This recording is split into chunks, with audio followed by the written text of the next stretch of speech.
माळीण गावावर दरड कोसळून 48 तास उलटल्यानंतरही मदत कार्य जोमानं सुरू आहे। आतापर्यंत 49 जणांचे मृतदेह बाहेर काढण्यात आलेत, तर केवळ 8 जणांना जिवंत बाहेर काढण्यात यश आलंय। अजूनही 127 लोक ढिगाऱ्याखाली दबले गेल्याची भीती व्यक्त करण्यात येते।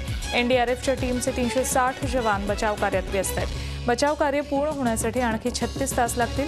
सर्व यंत्रणा मृतांना बाहेर काढण्यासाठी युद्धपातळीवर प्रयत्न करत आहेत। मात्र दुर्घटनास्थळी जोरदार पाऊस सुरू असल्यामुळे मदत कार्यात अडथळे येत आहेत। ढिगाऱ्याखाली दाबले गेलेल्यांची वाचण्याची शक्यता फारच कमी असल्याचं डॉक्टरांकडून सांगण्यात येत आहे।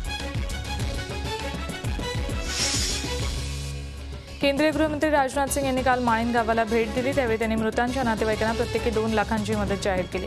तसंच केंद्र राज्य सरकारला आवश्यक ती मदत करणार असल्याचंही त्यांनी स्पष्ट केलं। माळीण गावातल्या सध्याच्या परिस्थितीसंदर्भात पंतप्रधान नरेंद्र मोदी यांना संपूर्ण माहिती देणार असल्याचंही राजनाथ यांनी सांगितलं।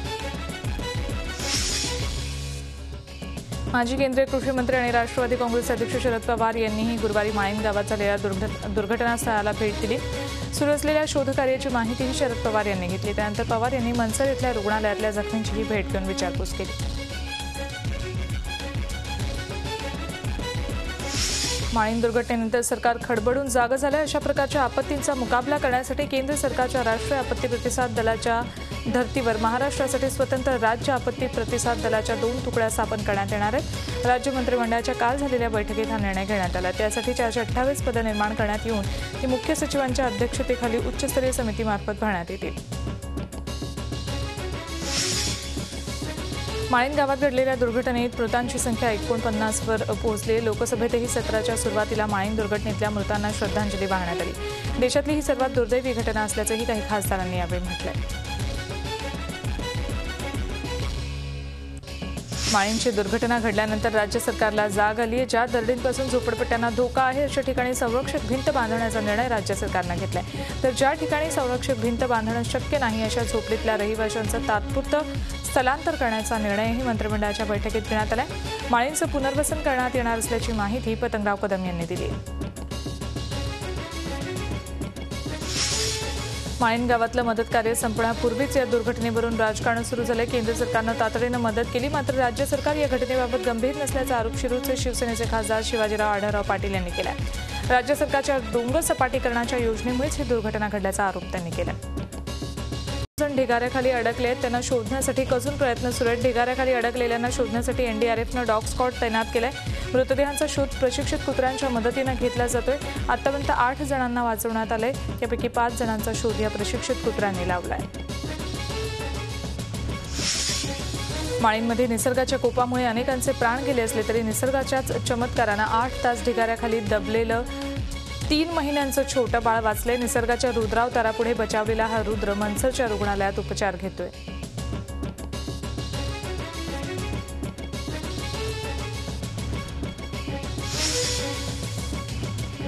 संपूर्ण उद्ध्वस्त झालेल्या माळीण गावात सध्या संपर्काचं साधन काहीही उरलेलं नाही। त्यामुळे प्रशासनानं इथे एक सॅटेलाइट फोन लावलाय।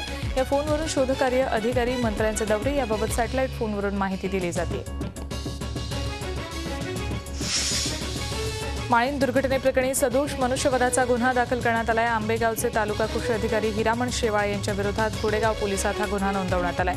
पुण्यातील माहिती अधिकार कार्यकर्ते सुरेश तळेकर यांनी हा गुन्हा दाखल केलाय। गेल्या 2 वर्षात माळीण गावातल्या डोंगर उतारावर कृषी विभागातर्फे पडकई योजना राबवण्यात आली, मात्र हे काम शास्त्रोक्त पद्धतीनं केलं नसल्याचा आरोप तालुका कृषी अधिकारी हिरामण शेवाळे यांवर करण्यात आलाय।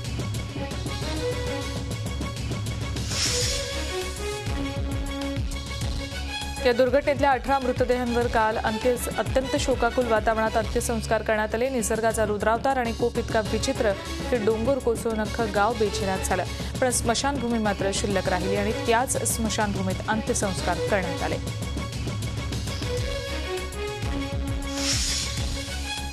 माळीण गाव कसं होतं याच्या फक्त खुणा आज शिल्लक राहिल्या आहेत। माळीण कसं बेचिराग झालं याचे हे 2 फोटो आम्ही आपल्याला दाखवतोय।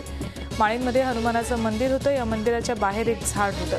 डोंगर कोसळला आणि त्याच्या उदरात सगळं काही कडक झालं। त्यात हनुमानाचं हे मंदिरही गेलं, त्याचा कळसही दिसत नाही। पण डोंगर कोसळला तरी मंदिराबाहेरचं हे झाड मात्र तसंच आहे।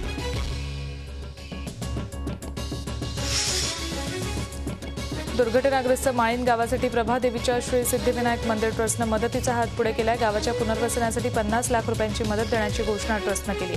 आता अन्य देवस्थानांकडून मदत जाहीर होण्याची अपेक्षा व्यक्त केली जाते। निसर्गाचा दुसरा रुद्रावतार रायगडमध्ये पाहायला मिळाला। रायगड किल्ल्याच्या पायथ्याशी असलेल्या हिरकणी वाडीमध्ये जमिनीला भेगा पडल्यात, रस्ताही खचलाय। याचा 40 घरांना धोका निर्माण होऊ शकतो। रायगड जिल्ह्यात संततधार सुरू आहे, त्यामुळे जनजीवन विस्कळीत झालंय। त्यातच आता रायगड किल्ल्याच्या पायथ्याशी असलेल्या हिरकणी वाडीमध्ये रस्ता आणि जमिनीला भेगा पडल्यात। 50 ते 60 मीटर भेगा पडल्यात, त्यामुळे ग्रामस्थ भयभीत झालेत। महसूल प्रशासनाने या दुर्घटनेची दखल घेत या प्रकाराची पाहणी केली आहे। नव्या कसारा घाटातल्या एका रस्त्याला एक भली प्रचंड भेग पडली आहे। महामार्गाला 25 मीटर लांब, 5 फूट खोल आणि 3 इंच रुंदीचा तडा गेलाय।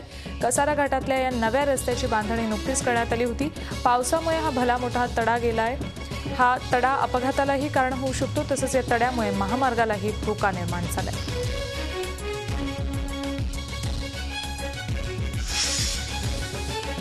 बदलापूर गाव उल्हास नदीवरच्या पुलाला जोडणाऱ्या रस्त्याला 10 ते 12 फुटाचे तडे गेलेत, त्यामुळे हा रस्ता वाहतुकीसाठी बंद करण्यात आलाय। त्यामुळे पुलाच्या पलीकडे असणाऱ्या 27 ते 28 गावांमध्ये नागरिकांचे प्रचंड हाल होत आहेत। या भागातली वाहतूक आता वालिवली एरनजाड मार्गे वळवण्यात आली। गेल्या 48 तासात झालेल्या जोरदार पावसामुळे उल्हास नदीनं धोक्याची पातळी गाठली। उल्हास नदी सध्या दुथडी भरून वाहतीये। माळीण गावासारखी दरड मुंबईतही कोसळू शकते। मुंबईतही डोंगराळ भागात शेकडो नागरिक जीव मुठीत धरून राहतात। मुलुंडमधल्या हनुमान पाड्यातही तशीच परिस्थिती आहे। डोंगराच्या पायथ्याशी राहणारे लोक जीव मुठीत घेऊन जगतात। पालिकेकडून खबरदारीचा उपाय म्हणून लोकांना केवळ नोटीस देऊन सुरक्षित जागी जाण्याचा सल्ला दिला जातोय, मात्र त्यांनी सुरक्षित जागी कुठे जावं हे मात्र सांगितलं जात नाही।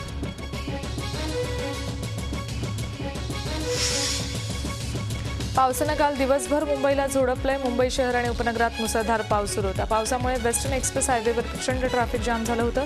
सेंट्रल, वेस्टर्न आणि हार्बर रेल्वे मार्गावरच्या ट्रेन 10 ते 15 मिनिटं उशिरानं धावत होत्या। सखल भागात पाणी भरलं होतं। Hindmata, Dadar, Milan subway, Cadbury junction, Peddar road, Babulnath, Gandhinagar, Worli, Kala Chowki, Pydhonie, Gandhi market, Matunga, Santacruz, Vile Parle या भागात प्रचंड पाणी साचलं होतं। संपूर्ण जेजे फ्लायओव्हरवर ट्रॅफिक जाम झाला होता। वसईतही पावसाचा जोर आहे। गेल्या 24 तासात वसईत 42 मिलीमीटर पाऊस झाला। सततच्या पावसानं नालासोपारा जलमय झालं। अनेक सोसायट्यांमध्ये पाणी साठलं। मुख्य रस्ते पाण्याखाली गेले। Achole road, station road, Tulinj road परिसरात पाणी झालं होतं। वसई परिसरातलं जनजीवन पावसामुळे विस्कळीत झालं होतं।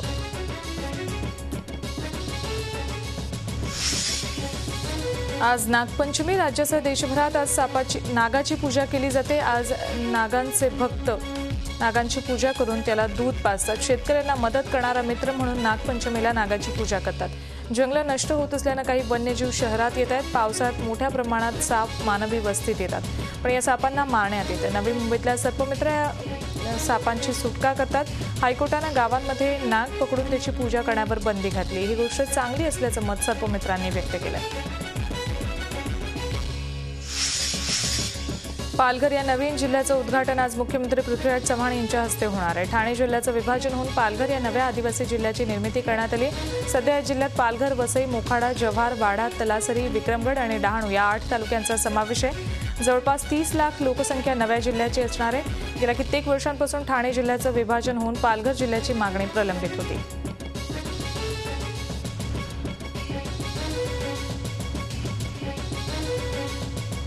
आरक्षणाच्या मुद्द्यावरून मुंबईत धनगर समाजाच्या मोर्चाचं आयोजन आज करण्यात आलं। मुंबईतल्या धनगर समाजातल्या नोकरदारांसाठी धनगर आरक्षण कृती समितीनं 1 दिवसासाठी काम बंद आंदोलनाची हाक दिली।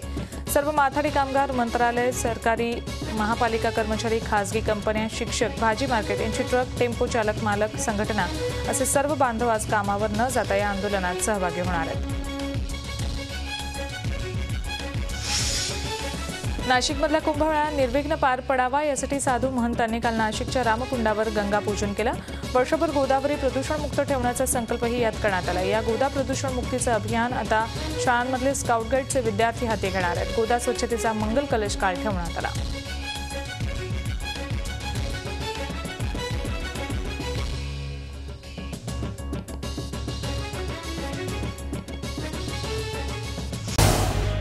झी 24 तास रहा एक पाऊल पुढे।